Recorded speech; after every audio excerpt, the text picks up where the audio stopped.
Sud Radio, Osez investir, Thomas Binet.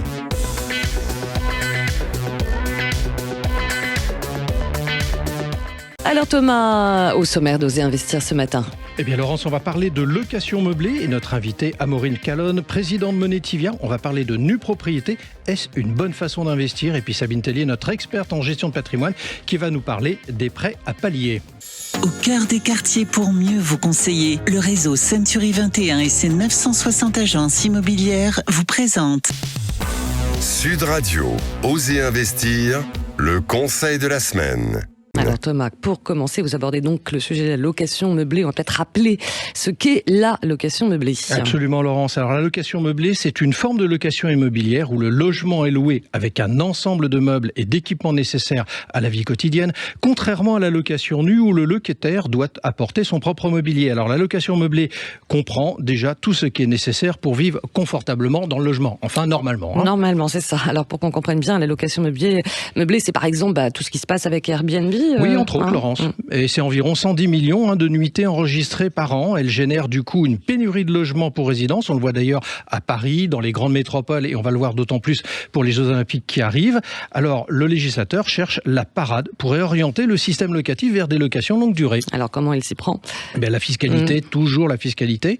Réduire les abattements, c'est aussi une idée. Cependant, on peut assez facilement ne pas payer d'impôts ou très peu en adoptant le régime d'imposition réel. Le propriétaire peut rajouter aux charges effectives les amortissements de l'ordre de 3% par an. Alors tous les propriétaires de meublés ont le droit au régime réel. Pour l'instant, le législateur n'a touché à rien. Alors certains professionnels préconisent d'aligner le régime fiscal du meublé sur celui du logement vide pour éviter cette distorsion. Alors comme ce n'est pas encore le cas, les propriétaires utilisent cette possibilité à leur avantage. Forcément. Votre invité de la semaine, Amaury Calonne, président de Monetivia, société spécialisée en ingénierie immobilière présente dans de nombreuses régions françaises, avec notamment un volume d'affaires de 250 millions d'actifs immobiliers vendus. Bonjour. Bonjour Laurence. Amaury Calonne, on va parler d'une de vos activités, la nue propriété. Alors on va d'abord commencer par définir le terme pour nos auditeurs. Alors le principe de la nue propriété, c'est que vous allez acheter un appartement, un bien immobilier avec une forte décote. Déjà, c'est un gain extra dès le départ. Le principe, comment ça marche, c'est que vous allez acheter un bien à un vendeur qui va conserver le bien pendant une durée déterminée. Et cette durée, il va vous la régler sous forme de loyer. Bon, donc il y a du coup des termes qui apparaissent, nu propriétaire, usufruitier. Exactement. Quand on a un bien en France, quand on détient un bien, on est plein propriétaire. Cette pleine propriété, elle se décompose de deux choses. La nue propriété, je suis propriétaire des murs sans la jouissance du bien, sans avoir la jouissance de l'actif.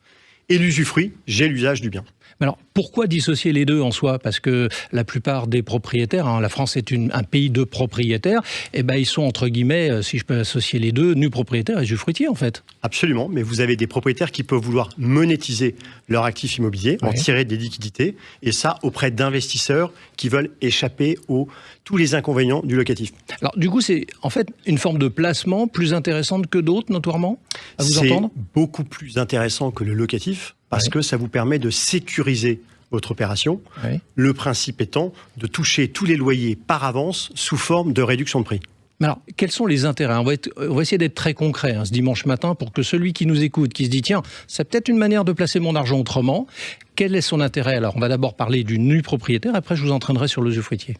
Ok, alors le nu propriétaire, c'est un investisseur, et donc il va acheter la nue propriété du bien. Ça veut dire quoi? Ça veut dire qu'il dit à un vendeur, monsieur, vous allez rester dans le bien, et vous allez me régler les 15 années que vous allez conserver immédiatement. On fixe le loyer. Imaginons, prenons un exemple, vous achetez un bien qui vaut 500 000 euros, le vendeur vous dit je reste 15 ans dans le bien, 15 ans de loyer, ça vaut 200 000 euros, vous allez donc acheter le bien 500 000 moins 200 000 euros, 300 000 euros. Alors une question que certains doivent se poser à vous entendre, ça veut dire qu'il faut qu'on reste forcément 15 ans?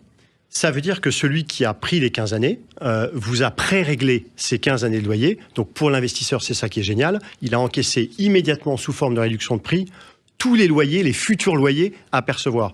Et du coup, il a tous les avantages qui vont avec. Premier avantage, plus de risque locatif. Plus de risque à payer, plus de vacances locatives. Il a une personne qui est attachée au bien, qui était le vendeur, donc qui est le propriétaire du bien, et donc qui y est attaché et qui reste dedans.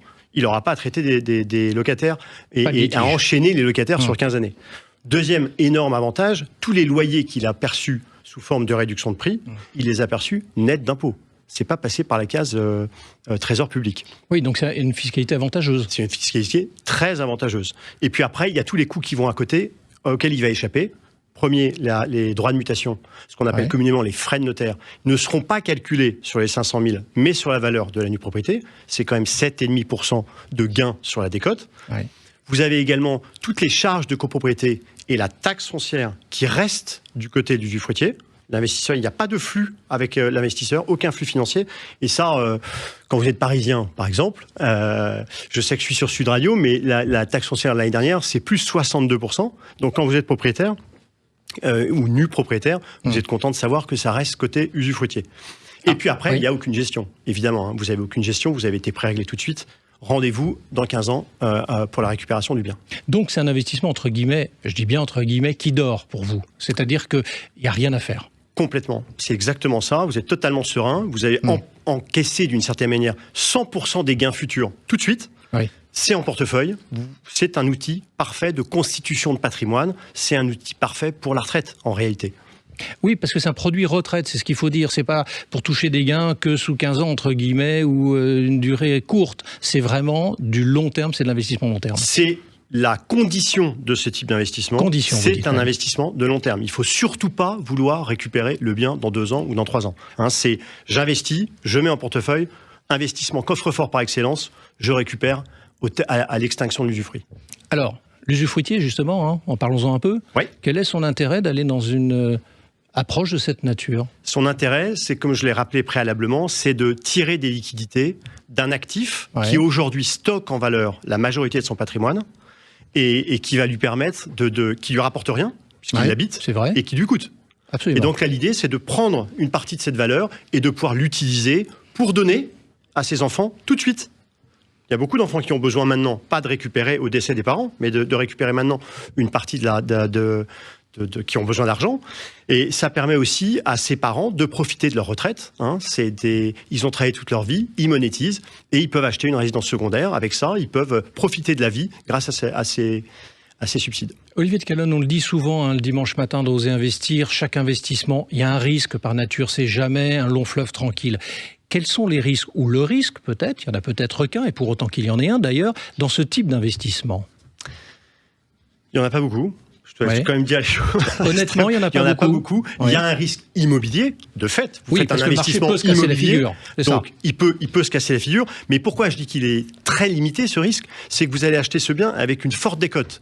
Donc même si le marché baisse, ce qui est le cas aujourd'hui du marché immobilier, en dehors de certaines régions du Sud, mais globalement il baisse.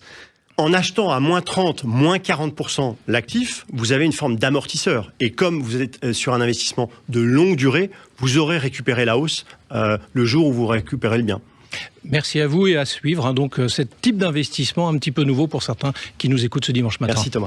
Merci beaucoup Amaury de Calonne d'être passé du côté d'Oser Investir, et je rappelle que vous êtes donc le président de Monetivia. Intergestion REM, spécialiste de l'épargne en SCPI depuis plus de 30 ans, présente Sud Radio, Oser Investir, le coin de l'expert. Et c'est le coin de l'experte, Thomas. Nous sommes avec Sabine Tellier, notre consultante en gestion de patrimoine et associée, gérante chez Berger et Associés. Et avec Sabine, vous allez donc parler des prêts à palier, c'est ça? Absolument, Laurence et Sabine. On va commencer d'abord à définir. Il faut toujours définir les termes. Donc on va commencer avec vous, parce que c'est un terme un peu nouveau. On n'a pas souvent parlé ici, pour pas dire jamais, je crois. Prêt à palier, c'est quoi concrètement? Concrètement, c'est l'adaptation des mensualités d'un nouveau prêt immobilier en fonction de vos prêts existants, ce qui vous permet d'obtenir le financement pour vos nouveaux projets tout en maintenant vos remboursements. Alors, il y a des avantages à adopter ce type de fonctionnement ? Clairement, parce qu'on peut optimiser votre financement pour réduire le coût total des crédits et puis adapter vos remboursements à votre situation actuelle et future surtout. Et par exemple, si vous avez un prêt à la consommation en cours et que vous souhaitez acquérir un bien immobilier, le prêt à palier peut être la solution. Si votre taux d'endettement le permet, vous commencez à rembourser le prêt immobilier dès que possible. Sinon, la banque, elle peut reporter les mensualités pour vous laisser en fait le temps de rembourser votre prêt. Alors, on vient de parler des avantages. Il y a forcément des inconvénients, comme dans tout système. Le principal inconvénient pour certains emprunteurs, c'est le remboursement, le cumul des remboursements de prêts, en fait. C'est pour ça qu'on peut mettre en place le lissage de prêts. Qu'est-ce que le lissage de prêts ? Ça évite d'avoir des mensualités de remboursement variables sur la durée de vos crédits, et ça permet de calculer une échéance unique et fixe pour honorer chacune des lignes de prêt sur une durée globale et de respecter votre taux d'endettement surtout. Alors, on va conclure. Sabine, votre chronique de ce dimanche matin, vous avez forcément un point de vue. Est-ce une bonne idée ? C'est une bonne idée. Le prêt à palier, c'est une solution qui est flexible pour vos besoins de financement. Et il faut tenir en compte forcément des implications sur le long terme. Donc, c'est à vous de décider maintenant ce qui convient le mieux en fonction de votre situation financière. Merci beaucoup Sabine Tellier, notre consultante. Merci Thomas Binet. Merci à vous. On se retrouve le week-end prochain, dimanche prochain. Avec grand plaisir. Et puis Osez investir, Osez entreprendre à écouter bien sûr en podcast sur sudradio.fr. Merci Thomas. Merci à vous. Sud Radio, Osez investir, Thomas Binet.